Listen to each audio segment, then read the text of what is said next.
a global trend line that is now emerging by the way of oil prices, which dipped slightly yesterday, almost 1.6% after International Energy Agency and OPEC forecasted that growth could finally pick up. There is demand coming in for crude. Also on the back of the fact that the winters has halted US supply of crude oil, and US inventory of crude oil will take a beating. There'll be more demand from OPEC countries. All of that resulted in oil prices slightly inching up as of yesterday, but just this morning we're also seeing a fair bit of prices going down. So that volatility chart on your screens right now continues to exist. What are we making of what's happening globally, Karthik?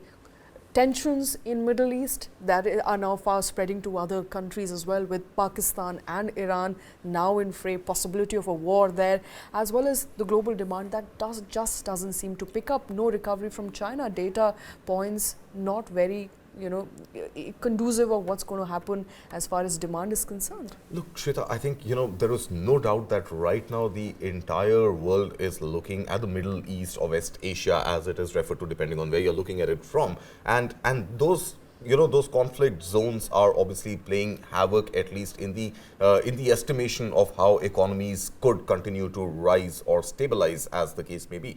Now, obviously, US is a different story, because US is able to fulfill most of its oil demand from within the country, and there is the balance that comes in either from Mexico or from Venezuela. And Venezuela is the latest entry in this overall oil production nations which are exporting to other countries. So US is a different story. The demand that generates from US, from the OPEC region and from the Middle East, from the Gulf, is not as much as the demand that India and China have from the same region.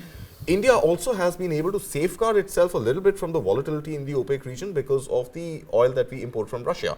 Now, those Russian discounts have also tapered off over the course of the last 1 year. Now, what is happening is that there are multiple causes, oil being one of them, which are likely to lead to inflation, and inflation more so again in India than in the West, because of the region and the conflicted region impacting trade, both India's exports as well as oil imports into India coming from the Suez Canal, which are no longer likely to continue coming from the Suez Canal and taking the longer Cape of Good Hope route. So ships could be on sea for, as much as 14 to 19 days longer. Some estimates suggesting even 21 days, depending on weather, depending on port availability, etc. Add to this the rising fuel cost. Now, this fuel cost is India's own sort of, benchmark is that up to about $85 or something, we are comfortable as an economy. The range of 80 to 85 is something we factored in. We had a good run in the month of November and December when prices had actually come down to about $75 and even below that briefly, and then staying stable at about $75, $76 to a barrel. So there was this profiteering on account of OMCs and then the windfall tax, etc., making sure that the government-run OMCs don't end up making too much money. So that has given some cushion to the government by way of windfall taxes to be able to offset the increased oil prices if oil was to breach the $85 mark. Right now, it is still looking in the range of about 80. $85 Yeah, so I'm saying, with 78, 79, we're still looking at maybe, the resistance coming in at about 80. 85 still seems a little distance away. But overall, with rising oil, the fact that what the government gained by windfall taxes, which it'll use to offset if oil were to go beyond $85, should see us through at least till the election season, is my guess, right? But that is not the only, but that is not the only inflationary concern. Inflationary concerns also come from the fact that if exports become dearer, we will see fewer countries wanting to import from India. And if India's overall shipping exporters continue to be on sea for longer days, we are adding to every day of cost for the ship. We are adding to higher container cost. We are adding to higher insurance cost. And overall, exports do not stay lucrative for India. And this whole China plus one narrative could begin to get diluted, because China has got other modes of transportation, the land and the railroads and the entire BRI corridor, which does not pass through the Suez Canal. And that is where India ends up becoming collateral damage. So expensive oil coming in, expensive exports going out, overall inflationary concerns, India is not looking at a very pretty picture when it comes to these global geopolitical and geoeconomic uncertainties. Okay, so two questions questions emerging at this point. Number one, with respect to inflation, since we are talking about inflation sustaining as opposed to what were initial estimates that inflation will cool off perhaps in the last quarter of this year, are we not looking at a rate cut anytime soon? Because with the US, that possibility has been passed on to the end of this year. And in fact, this is what Shaktikanta Das said at Davos yesterday as well. And it's something that we had discussed ahead of him actually making that statement, is that 5.6% at which retail inflation came in for the month of December is still way above the 4% ideal scenario that the RBI wants to hammer it down to. It is still between that range of 2 to 6% and closer to the upper threshold of 6% coming in at 5.6, but it is still far away from the 4%.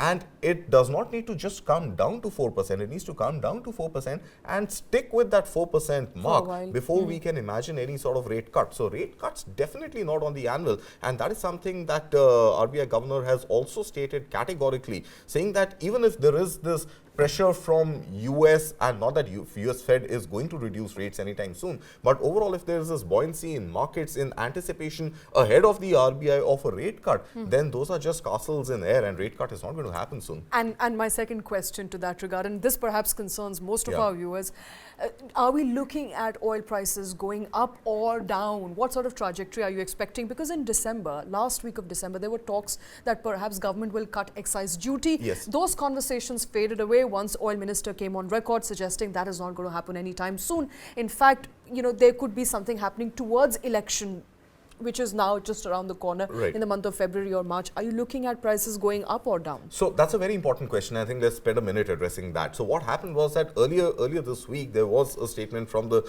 government saying that the ONCs, and 3 of the largest ONCs are controlled by the government, the oil marketing companies, right, which are the final retailers who sell the fuel to us. And they have made excessive profits because of the oil prices that we saw in the month of November and December, coming well below the expected threshold of $85 to about $75 and even below. So ONCs have made tons of money on which the government has imposed the windfall tax, and due to which there was an estimation that we should be able to see a correction in oil prices. Petrol could be slashed by as much as 10 rupees, diesel could be slashed as much as 15 rupees as early as in the month of February. Now the situation has changed with the conflict zone expanding to Iran and Pakistan as well, with the Suez Canal, Red Sea continuing to be in trouble. The impact on oil prices is something that I believe the government will want to wait and watch before cutting down prices, because it'll be a very tricky situation. It'll be a right bad political move to cut fuel prices in the month of February, and as you go into elections, to increase fuel prices immediately after elections. So my assumption is, and my calculation is, that the government will hold on to fuel prices right now.